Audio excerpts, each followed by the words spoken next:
O céu estava claro, como se os espíritos dos ventos tupi-guarani tivessem soprado as nuvens para longe, deixando apenas o azul infinito para Lucas Silva, um menino caingangue de apenas 10 anos, contemplar pela janela do avião.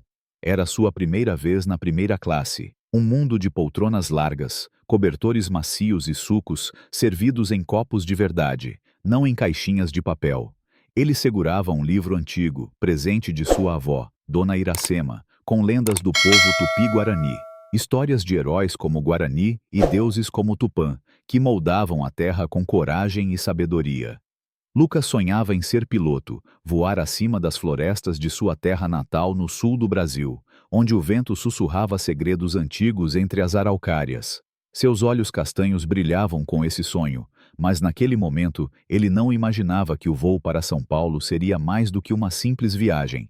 Seria o começo de algo que mudaria sua vida para sempre. Sentado na janela, com o livro aberto no colo, ele sentia o peso de estar em um lugar que parecia não pertencer a ele. A primeira classe, com seu ar de exclusividade, parecia um território estranho para um menino indígena, com cabelos pretos lisos e pele morena marcada pelo sol de sua aldeia. Ainda assim, ele estava ali, orgulhoso, porque seu pai, Mateus Silva, havia conquistado aquele espaço para eles. Mateus, um homem caingangue, que se tornou CEO de uma empresa de tecnologia sustentável, sempre dizia a Lucas: "Você pertence a qualquer lugar onde caminhe com respeito." Essas palavras ecoavam na mente do menino, como o som de um tambor cerimonial, enquanto ele tentava se concentrar na leitura. Do outro lado do corredor, uma mulher se acomodava em sua poltrona, arrumando uma bolsa de grife com gestos impacientes. Mariana Albuquerque, 38 anos, era uma executiva sênior de uma agência de marcas de luxo, com um currículo impecável e uma reputação de ser implacável nos negócios. Seu rosto, maquiado com precisão, escondia a frustração de um dia ruim. O voo atrasara, sua poltrona fora trocada na última hora, e agora ela estava ali, ao lado de um menino que para ela não pertencia àquele ambiente. Mariana lançou um olhar rápido para Lucas, seus olhos se estreitando ao notar sua aparência. Ele vestia uma camiseta simples com um desenho de um pássaro voando, presente de sua avó, e calças jeans que já haviam visto muitos dias de brincadeiras na Terra Vermelha. Para Mariana, ele era uma anomalia, um intruso em um mundo que ela considerava seu por direito. "Será que deixam qualquer um sentar na primeira classe agora?" Ela murmurou, alto o suficiente para que Lucas ouvisse. As palavras cortaram o ar como uma flecha envenenada, e Lucas, embora ainda absorto em seu livro, sentiu o peso delas. Ele não olhou para ela, não queria dar a satisfação de uma reação, mas seu coração acelerou, e suas mãos apertaram o livro com mais força. Ele sabia o que aquelas palavras significavam. Não era a primeira vez que ouvia algo assim. Na escola, nas ruas da cidade, às vezes até em olhares silenciosos, ele sentia o preconceito contra sua origem caingangue, contra a cor de sua pele, contra o jeito quieto e respeitoso que sua avó o ensinara a ter. Lucas tentou se concentrar nas palavras do livro, na história de como o sol e a lua foram criados por Tupã, mas as palavras de Mariana continuavam ecoando em sua mente, como o som de um trovão distante. Ele se lembrou do que Dona Iracema sempre dizia: "Os ignorantes falam alto, mas a sabedoria fala baixo e vence." Ele respirou fundo, tentando manter a calma, mas o nó em seu estômago só crescia. Mariana, por sua vez, parecia cada vez mais irritada. Ela mexia no celular, digitando mensagens furiosas para seus colegas de trabalho, resmungando sobre o voo, o serviço e, agora, sobre o menino ao seu lado. "Que tipo de gente deixam entrar aqui?" Ela disse, novamente em voz alta, como se quisesse que todos ao redor ouvissem. Lucas sentiu o rosto queimar, mas manteve os olhos no livro, fingindo não ouvir. Ele não queria problemas. Ele só queria chegar a São Paulo, onde encontraria seu pai para uma conferência importante. Mas o mundo, como ele já havia aprendido, nem sempre era gentil com meninos como ele.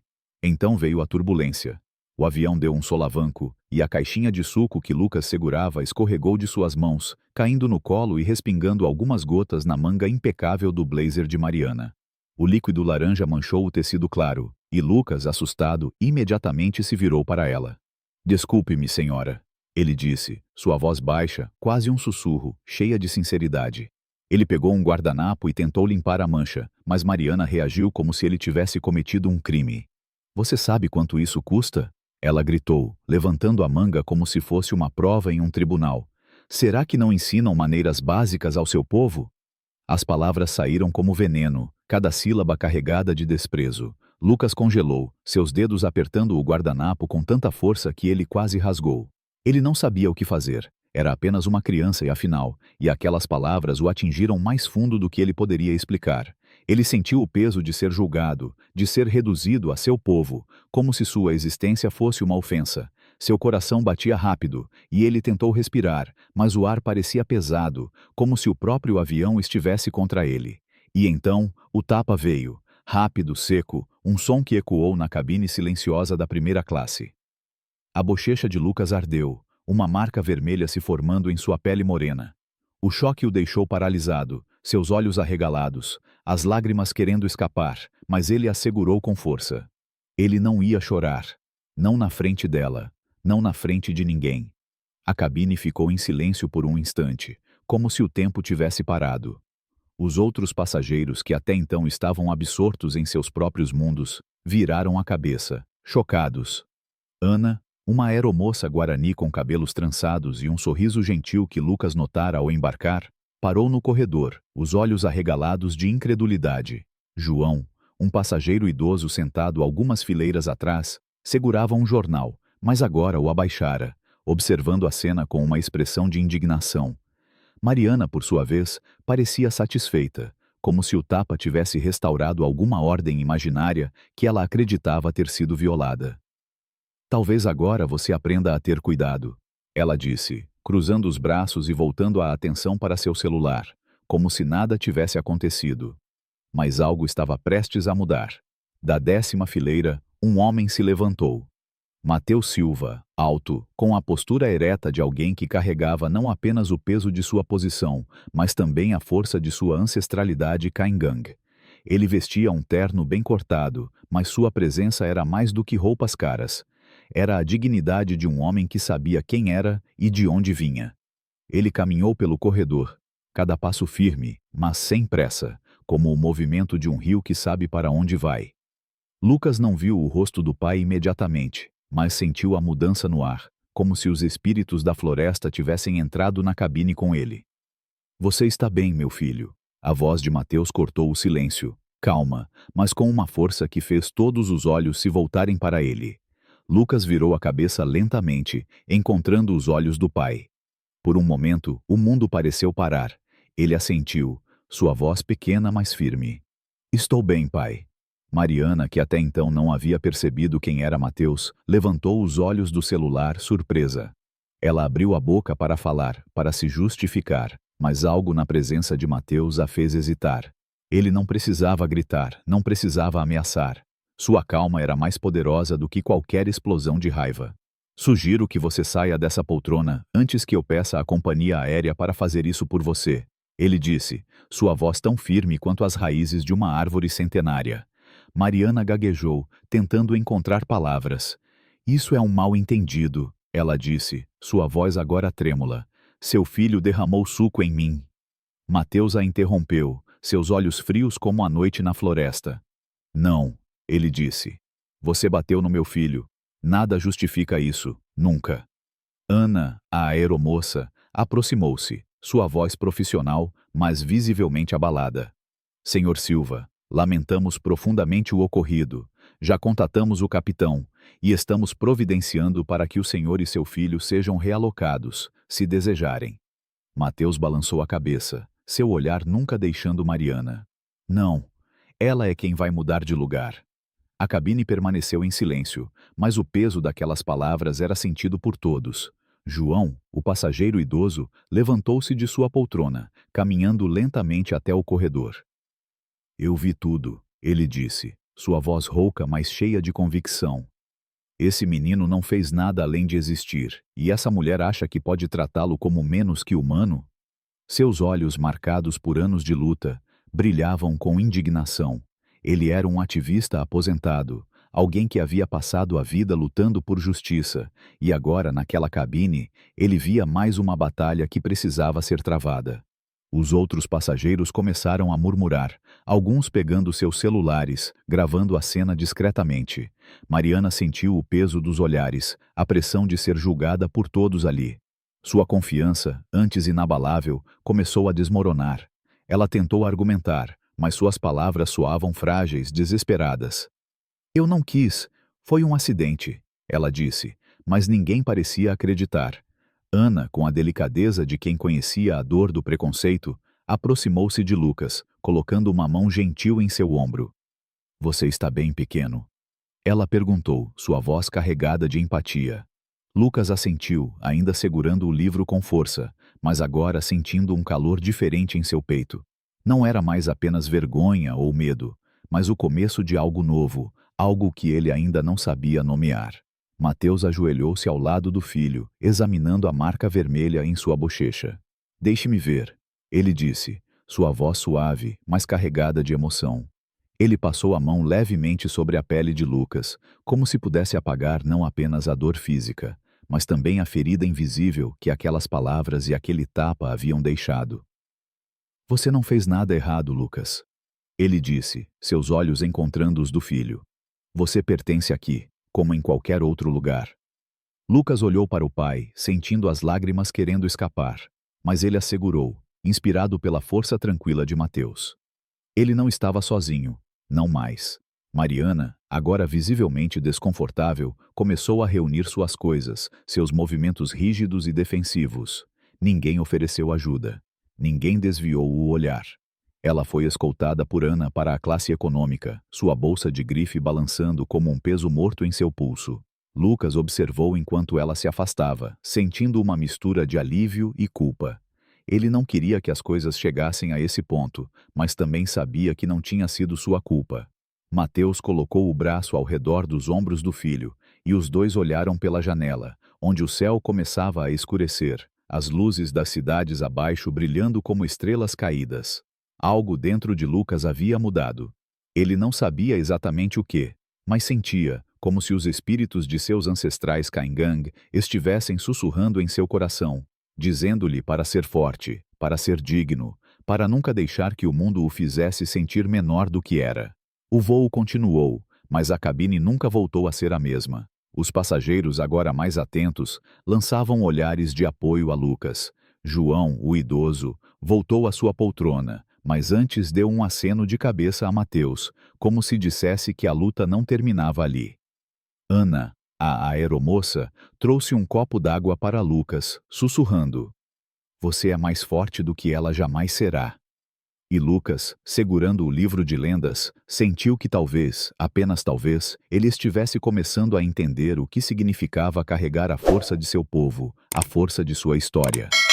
O voo para São Paulo ainda não havia terminado, mas para Lucas, uma nova jornada já havia começado. O ronco suave dos motores do avião parecia um cântico distante, mas dentro da cabine da primeira classe, o silêncio era mais pesado que o trovão que ecoa nas florestas do sul do Brasil, onde Lucas Silva, um menino Caingang de 10 anos, crescera ouvindo os ventos dançarem entre as araucárias.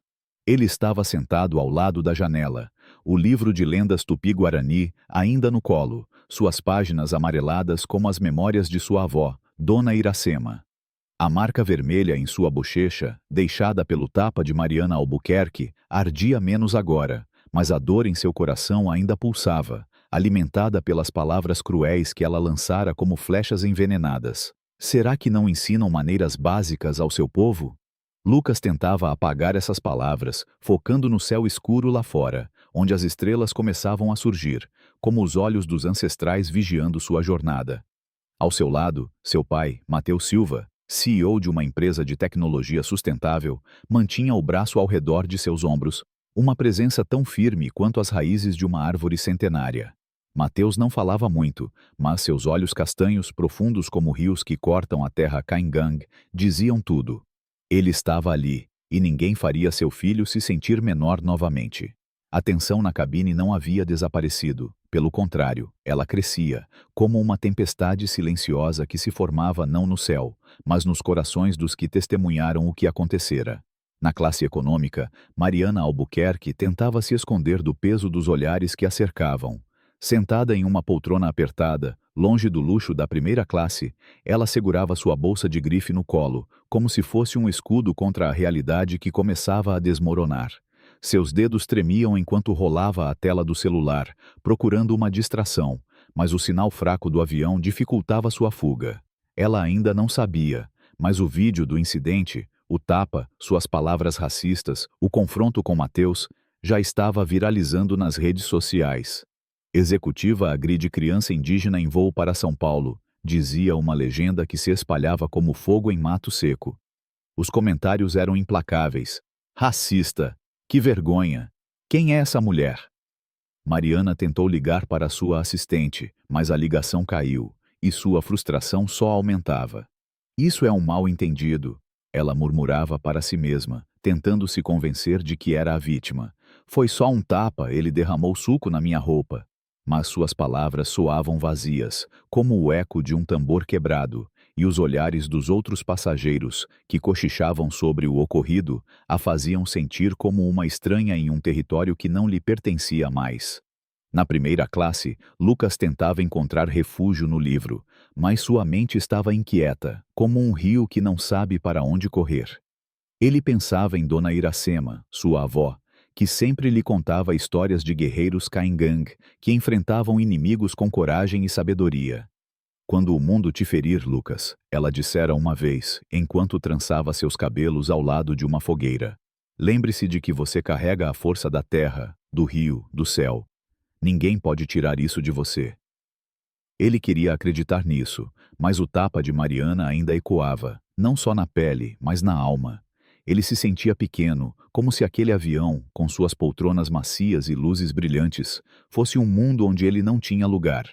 Mas então ele olhou para o pai, cuja calma era como a sombra de uma árvore em um dia quente, e sentiu uma faísca de esperança. Matheus era a prova viva de que um Caingang podia conquistar qualquer espaço, desde que caminhasse com respeito e determinação. Você está bem, meu filho? Matheus perguntou, sua voz baixa, mas cheia de força. Lucas assentiu, tímido, ainda segurando o livro como um talismã. Estou, pai, ele disse, embora uma parte dele ainda tremesse com a memória do que acontecera. Ana, a aeromoça guarani, aproximou-se novamente, trazendo um copo d'água e um sorriso que parecia iluminar a cabine. Seus cabelos trançados brilhavam sob a luz, e seus olhos carregavam uma sabedoria que vinha de gerações. Você está se segurando bem, pequeno, ela disse, abaixando-se para ficar na altura de Lucas. Eu sei como é sentir esses olhares, ouvir essas palavras. Quando eu era criança, na minha aldeia, as pessoas da cidade me tratavam como se eu fosse invisível. Mas minha mãe me ensinou que nossa força vem de dentro, dos nossos ancestrais, da terra que nos criou. Lucas olhou para ela, curioso, sentindo uma conexão imediata. Você é Guarani? Ele perguntou, sua voz quase um sussurro. Ana sorriu, orgulhosa. Sim, sou. E você, Caingang, não é? Somos primos na alma, criados pela mesma terra. As palavras de Ana tocaram Lucas como uma brisa suave, aliviando a dor em seu peito. Ele pensou em sua aldeia, nas noites em que dançava com sua família ao som do maracá, celebrando a união com a natureza. Minha avó diz que a terra nos protege, ele disse hesitante. Ana assentiu, seus olhos brilhando. E ela está certa, a terra nunca abandona seus filhos. Do outro lado da cabine, João, o passageiro idoso, observava a interação com um sorriso discreto. Suas rugas contavam histórias de décadas de luta, de marchas ao lado de indígenas e trabalhadores rurais nos anos 70, quando o Brasil ainda fervia com conflitos por terra e justiça. Ele conhecia a dor do preconceito, não apenas por ouvir histórias, mas por ter visto amigos serem humilhados, presos, até mortos por defenderem seus direitos. Quando Mariana bateu em Lucas, algo dentro de João se acendeu, como uma chama que ele pensava ter se apagado com a idade. Ele se levantou, caminhando até a poltrona de Lucas e Matheus. Posso me juntar a vocês por um momento? Ele perguntou, apontando para uma poltrona vazia.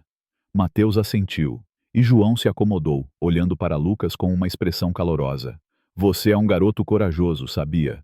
Não é qualquer um que enfrenta algo assim e continua sentado com tanta dignidade. Lucas corou, sem saber o que dizer, mas as palavras de João o fizeram sentir um pouco mais alto, um pouco mais forte. Mateus agradeceu a João com um aceno de cabeça. Obrigado por apoiar meu filho, ele disse, sua voz firme, mas cheia de gratidão. Não é a primeira vez que enfrentamos algo assim, mas espero que seja uma das últimas. João balançou a cabeça pensativo. Eu vivi o bastante para saber que o mundo muda devagar, mas muda, e garotos como o seu Lucas são o motivo disso. Ele se virou para Lucas, apontando para o livro em seu colo. O que você está lendo aí, pequeno? Lucas hesitou, mas a gentileza de João o fez abrir o livro. São lendas tupi-guarani, ele disse tímido. Minha avó me deu. Fala sobre Tupã, sobre como ele criou o mundo. João sorriu, suas rugas se aprofundando. Tupã, hein? Um criador poderoso. Quando eu era jovem, conheci um líder tupi que me disse que cada pessoa carrega um pedaço do espírito de Tupã. Você tem esse espírito, garoto. Não deixe ninguém te dizer o contrário. Enquanto isso, na classe econômica, Mariana finalmente conseguiu conectar seu celular ao sinal do avião.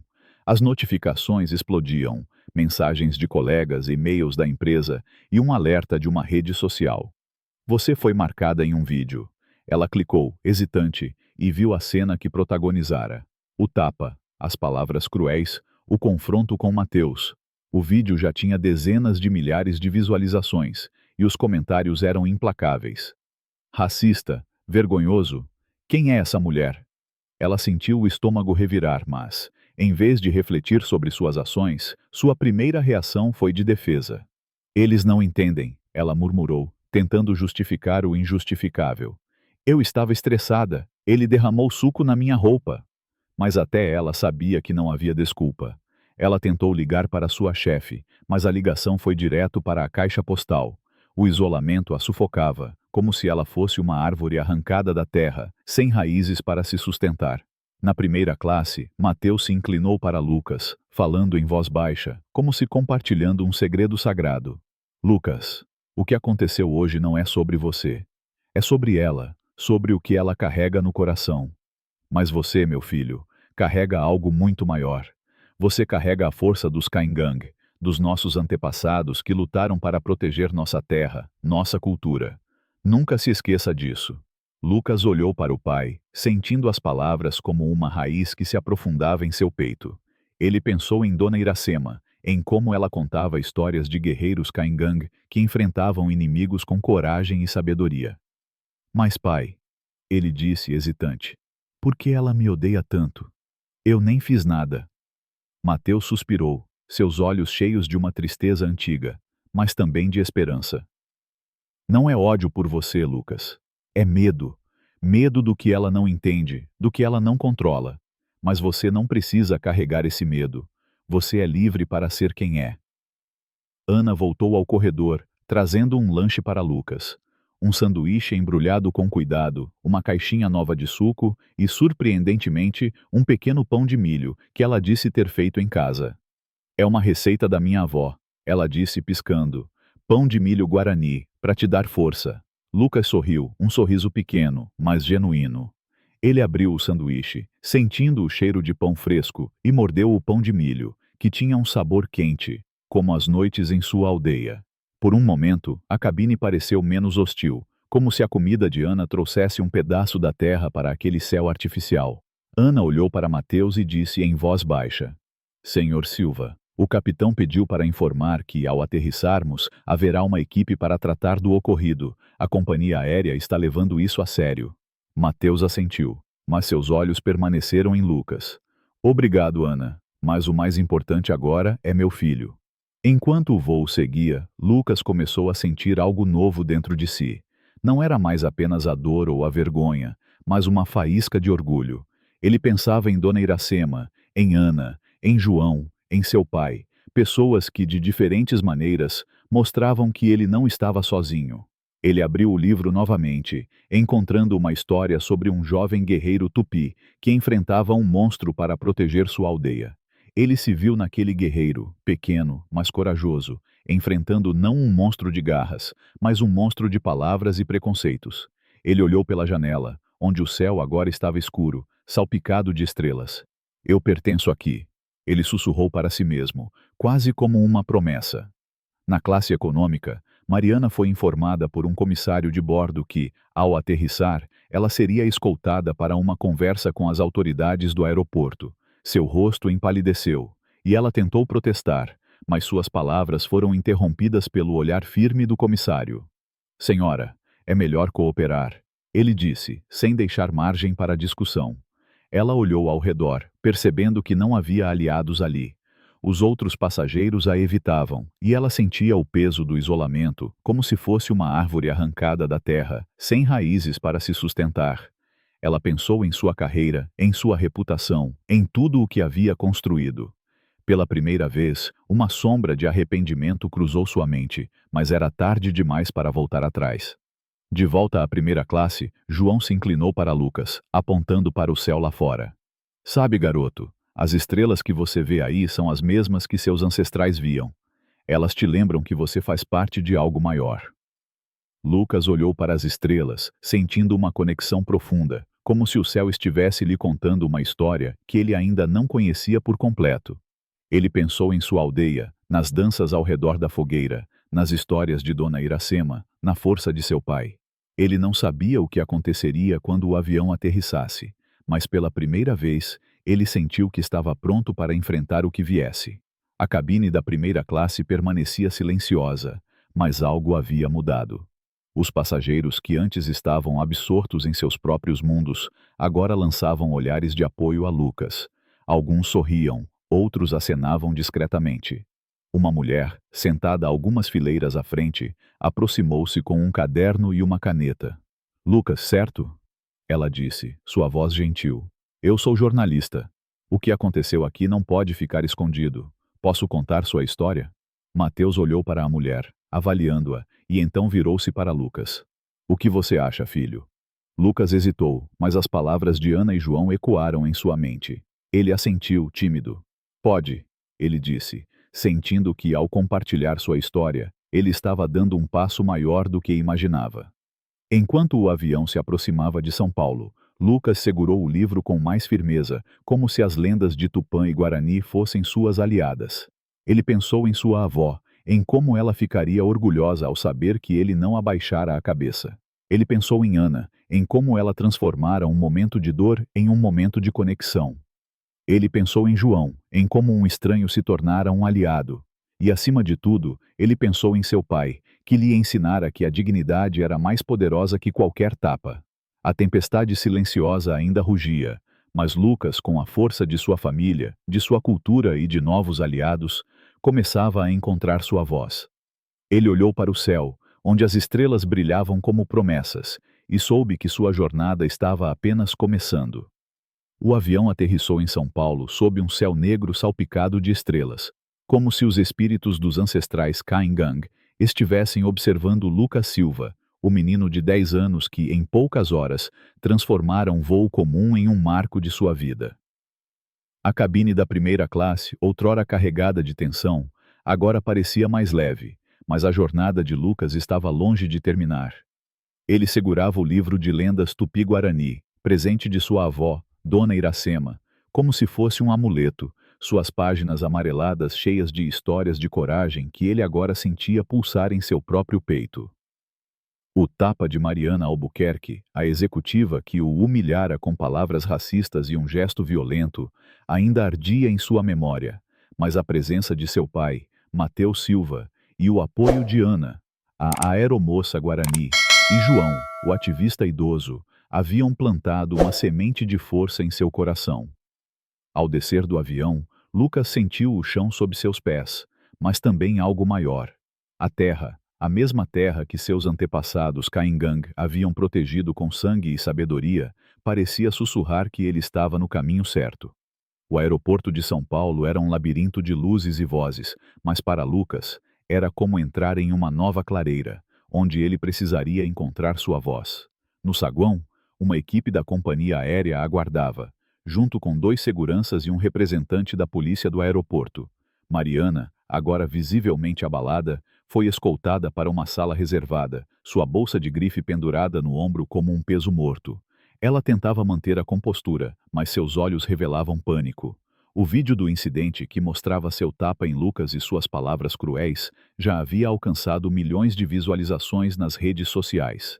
Executiva agride criança indígena em voo era a manchete que dominava as plataformas, e os comentários eram uma tempestade de indignação. Racista! Ela precisa ser responsabilizada. Que vergonha para o Brasil! Mariana abriu o celular, vendo as notificações se acumularem, mensagens de colegas de trabalho, e-mails de sua empresa e até uma ligação perdida de sua chefe. Ela sabia que sua carreira, tão cuidadosamente construída, estava desmoronando como uma árvore atingida por um raio.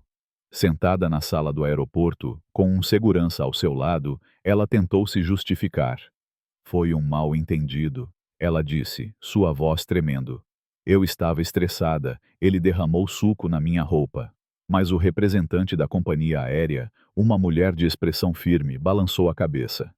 Senhora, agredir uma criança nunca é justificável.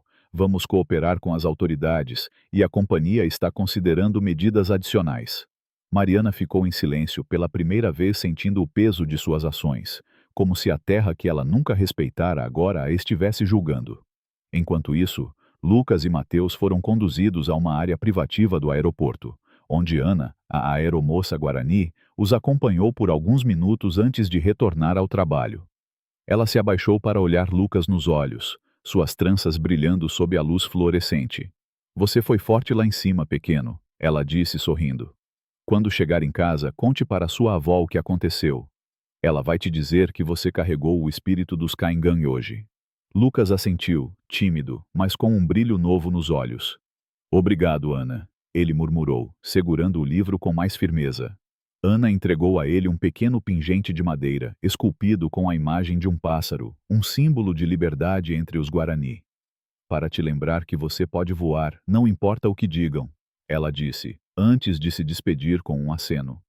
Mateus colocou a mão no ombro do filho, orgulhoso. Você está bem para continuar, Lucas? Ele perguntou, sua voz calma, mas cheia de apoio. Lucas assentiu, sentindo que pela primeira vez ele não era apenas um menino. Ele era um jovem Caingangue, carregando a força de sua gente. No caminho para o hotel onde ficariam para a conferência de tecnologia sustentável, Mateus recebeu uma ligação de sua equipe jurídica. Senhor Silva, o vídeo está em todos os lugares, disse a voz do outro lado da linha. Estamos preparando uma resposta oficial e considerando ações legais contra a senhorita Albuquerque. A mídia já está entrando em contato. Mateus ouviu em silêncio, seus olhos fixos no horizonte de São Paulo, onde os arranha-céus brilhavam como montanhas artificiais. Façam o que for necessário para garantir justiça, ele disse firme. Mas acima de tudo, protejam meu filho. Ele não precisa ser arrastado para o centro disso. Lucas, sentado ao seu lado no carro, ouviu a conversa, sentindo uma mistura de alívio e culpa. Ele não queria que seu pai tivesse que lutar por ele, mas também sabia que o que acontecera no avião não era apenas sobre ele, era sobre todos os que, como ele, já haviam sentido o peso do preconceito. Quando chegaram ao hotel, Lucas foi surpreendido por uma mensagem inesperada. João, o passageiro idoso que o apoiara no voo, havia conseguido o contato de Mateus por meio da companhia aérea e enviara uma nota. Lucas, você me lembrou porque lutei tanto quando era jovem, dizia a mensagem. Você é mais forte do que imagina. Se precisar de um velho amigo, estarei aqui. Junto à mensagem, João incluíra um endereço de e-mail e uma nota dizendo que ele era um ativista aposentado, mas ainda conectado a redes de apoio a comunidades indígenas. Lucas leu a mensagem em silêncio, sentindo um calor no peito, como se o fogo de uma fogueira cerimonial tivesse sido aceso dentro dele. Ele pensou em Dona Iracema, em como ela ficaria orgulhosa ao saber que ele não apenas sobrevivera àquele momento, mas também ganhara aliados inesperados. Naquela noite, no quarto do hotel, Lucas sentou-se na cama, o livro de lendas aberto no colo. Ele leu a história de um jovem guerreiro tupi, que enfrentava uma tempestade para salvar sua aldeia. O guerreiro, segundo a lenda, não tinha força física, mas tinha coragem e a sabedoria dos ancestrais. Lucas se viu naquele guerreiro, pequeno, mas determinado. Ele olhou para o pingente que Ana lhe dera, o pássaro de madeira brilhando sob a luz do abajur. Eu posso voar, ele sussurrou como se estivesse fazendo uma promessa a si mesmo. Mateus, que terminava uma ligação com sua equipe, olhou para o filho e sorriu. Você está pensando alto, Lucas. Ele disse, sentando-se ao seu lado. Quer me contar o que está passando por essa cabeça? Lucas hesitou, mas então falou, sua voz mais firme do que nunca. Quero contar o que aconteceu, pai. Quero que as pessoas saibam que não é certo tratar alguém como ela me tratou. Mateus olhou para ele orgulhoso, mas também cauteloso. Você tem certeza, filho? Isso pode trazer muita atenção. Lucas assentiu. Tenho. Minha avó sempre diz que a verdade é como o rio. Ela sempre encontra seu caminho. Nos dias seguintes, a história de Lucas se espalhou como as águas de um rio que transborda. A jornalista que abordara Lucas no avião publicou um artigo intitulado A Coragem de um Menino Caingang, detalhando o incidente e destacando a força de Lucas e a resposta de Mateus. O artigo foi compartilhado milhares de vezes e logo comunidades indígenas de todo o Brasil começaram a se manifestar. Líderes Caingang, Guarani, Chavante e outros enviaram mensagens de apoio, convidando Lucas a participar de um evento comunitário em sua aldeia, onde ele poderia compartilhar sua história. Mateus, inicialmente hesitante, viu o brilho nos olhos do filho e concordou. Se é isso que você quer, Lucas, estarei ao seu lado, ele disse, abraçando-o. Enquanto isso, Mariana Albuquerque enfrentava as consequências de suas ações. Sua empresa, uma agência de marcas de luxo, emitiu um comunicado oficial, suspendendo-a enquanto investigava o incidente. A pressão pública era enorme, e Mariana, agora isolada em seu apartamento em São Paulo, começou a refletir sobre o que havia feito. Pela primeira vez, ela assistiu ao vídeo com atenção, ouvindo suas próprias palavras e vendo o impacto delas no rosto de Lucas. Ela sentiu uma pontada de vergonha, algo que nunca experimentara antes.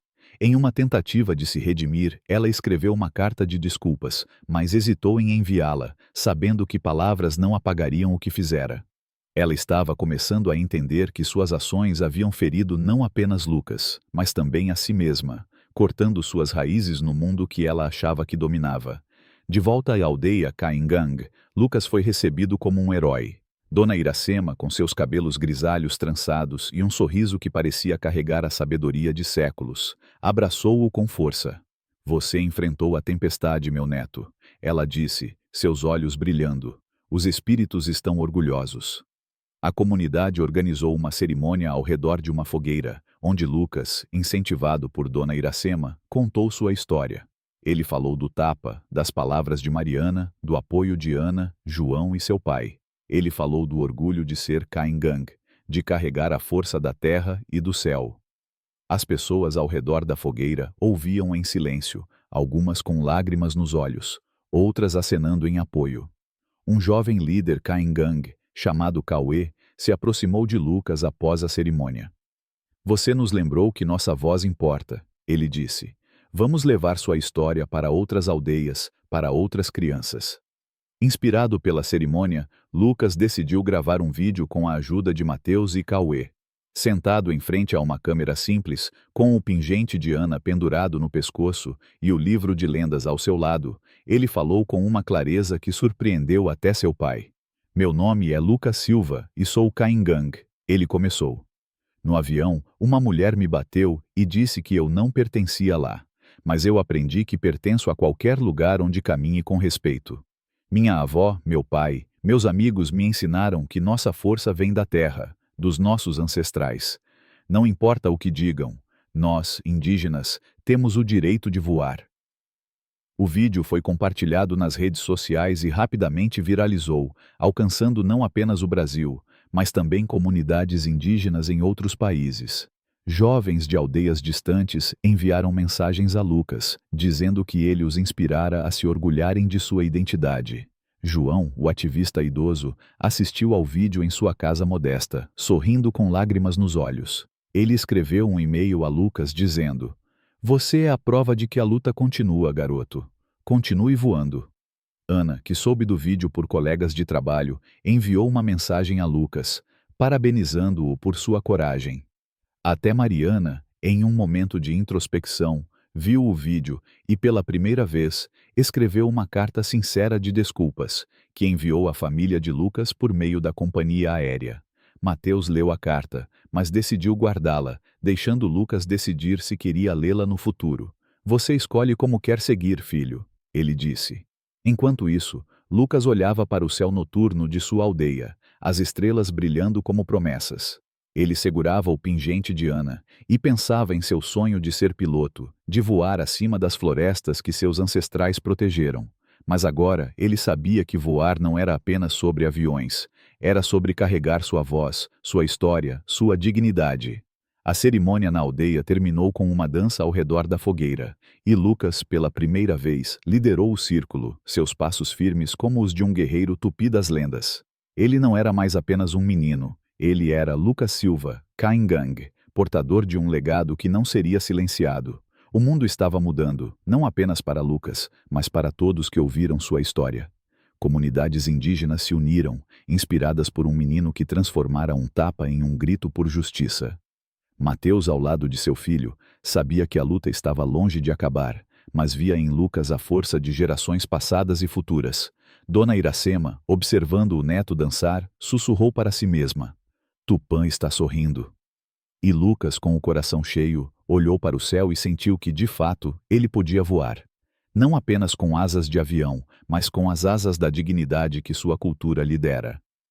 A história de Lucas Silva, um menino Caingang, de 10 anos que enfrentou preconceito e violência em um voo para São Paulo, não é apenas um relato de um incidente isolado, mas um espelho que reflete as lutas diárias de muitos povos indígenas no Brasil e no mundo.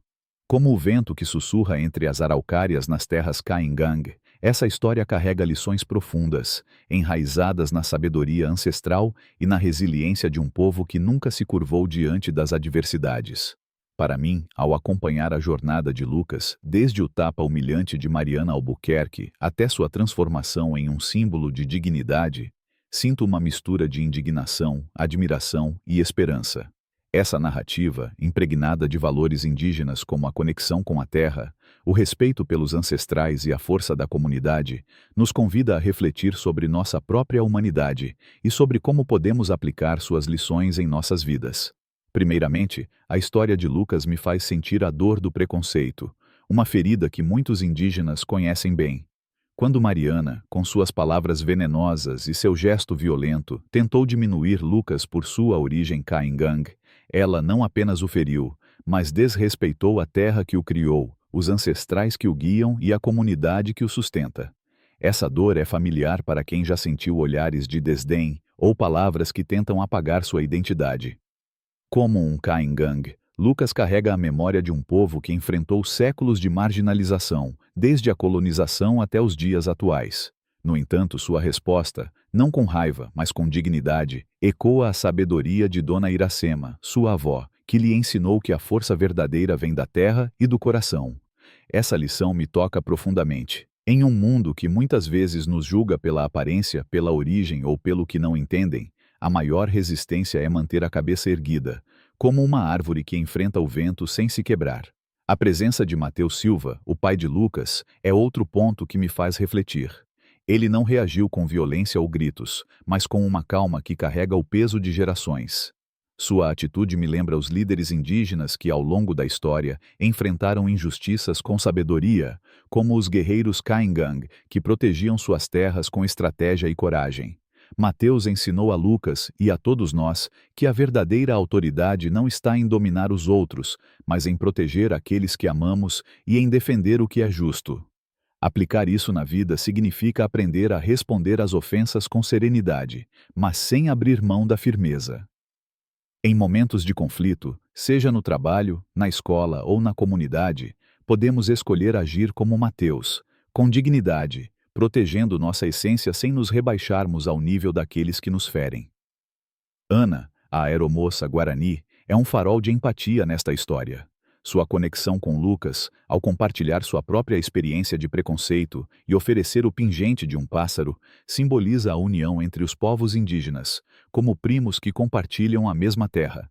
Ela me faz sentir o poder da solidariedade, um valor central nas culturas indígenas brasileiras, onde a comunidade é como uma rede de raízes que sustenta cada indivíduo. Ana não apenas confortou Lucas, mas também lhe deu um lembrete físico de sua liberdade, um símbolo de que ele pode voar acima das limitações impostas pelo mundo.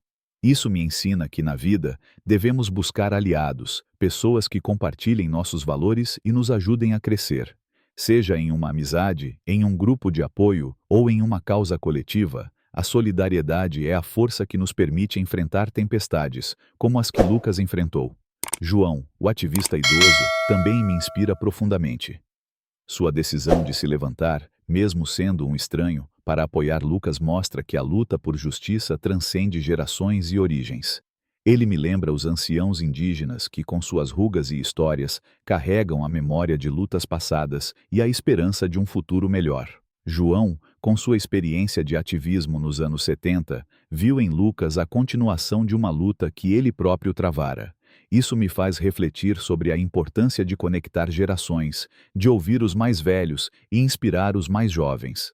Na minha vida, posso aplicar isso buscando aprender com aqueles que vieram antes de mim, como os líderes comunitários ou os professores, e compartilhando essas lições com os mais novos, como Lucas fez ao gravar seu vídeo. A transformação de Lucas é, talvez, o que mais me emociona.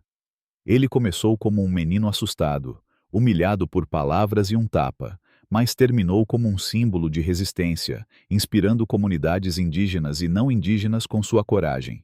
Sua decisão de contar sua história, de transformar uma ferida em uma mensagem de esperança, reflete a sabedoria tupi-guarani que ele carrega em seu livro de lendas. Como o jovem guerreiro das histórias que ele lia, Lucas enfrentou seu monstro, o preconceito, não com violência, mas com a força de sua voz. Isso me ensina que mesmo nos momentos mais difíceis, podemos transformar dor em propósito. Na vida cotidiana, isso significa não se calar diante da injustiça, seja ela contra nós mesmos ou contra outros. Seja falando em uma reunião, escrevendo uma carta ou compartilhando uma história, nossa voz tem o poder de mudar o mundo, como Lucas fez. A reação da comunidade Kaingang, liderada por Dona Iracema e Cauê, reforça a importância da conexão com nossas raízes. A cerimônia ao redor da fogueira, onde Lucas contou sua história, é um lembrete do poder das tradições indígenas, onde a comunidade se reúne para curar, celebrar e planejar o futuro. Essa cena me faz sentir o calor da fogueira, o som do maracá, a força de um povo que nunca se rendeu. Aplicar isso na vida significa valorizar nossas origens, sejam elas indígenas, afrodescendentes ou qualquer outra. Para mim, isso pode ser tão simples quanto conversar com meus avós, aprender suas histórias ou participar de eventos comunitários que celebram minha identidade. Como Lucas, posso encontrar força nas raízes que me sustentam, mesmo quando o mundo tenta me fazer sentir pequeno. Por outro lado, a jornada de Mariana Albuquerque me faz refletir sobre a responsabilidade de reconhecer nossos erros. Sua queda, de uma executiva confiante a uma figura isolada e humilhada, é um aviso sobre o custo do preconceito. No entanto, sua tentativa de se desculpar, mesmo que tardia, sugere que a redenção é possível, mas exige humildade e mudança genuína. Isso me ensina que na vida, todos podemos errar, mas o que define nossa humanidade é como enfrentamos esses erros. Se eu magoar alguém, mesmo sem intenção, devo ter a coragem de pedir desculpas e aprender com o erro, como Mariana começou a fazer, ainda que de forma imperfeita. As lições de O Tapa que Mudou o Céu são como as estrelas que Lucas viu pela janela do avião. Elas brilham mesmo na escuridão, guiando-nos para um caminho melhor. A história me ensina a carregar minha dignidade como uma árvore carrega suas raízes, a buscar solidariedade como uma rede de apoio, a ouvir os mais velhos como guardiões da sabedoria, e a usar minha voz como um rio que encontra seu caminho. Para os povos indígenas, essas lições são parte de sua essência, mas elas também pertencem a todos nós.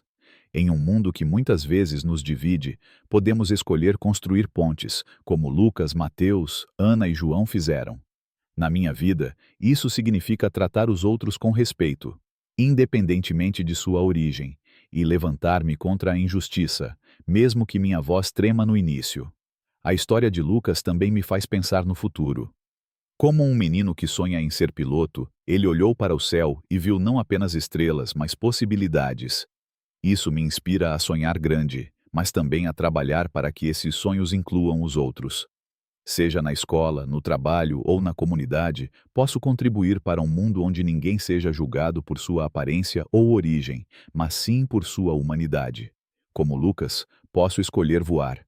Não apenas com asas de avião, mas com as asas da dignidade, da coragem e do respeito. Se a história de Lucas tocou seu coração, como tocou o meu, compartilhe essa mensagem de esperança e resiliência. Clique no botão de curtir, para mostrar que você acredita na força da dignidade. Compartilhe este vídeo com seus amigos e familiares, para que a voz de Lucas alcance mais pessoas e inspire mudanças. Inscreva-se no canal e ative as notificações para não perder as próximas histórias que celebram a coragem e a união. E nos comentários, conte-nos: o que você aprendeu com Lucas? Como você pode aplicar essas lições em sua vida? Vamos construir juntos um mundo onde todos possam voar com dignidade, como as estrelas que guiam os povos indígenas.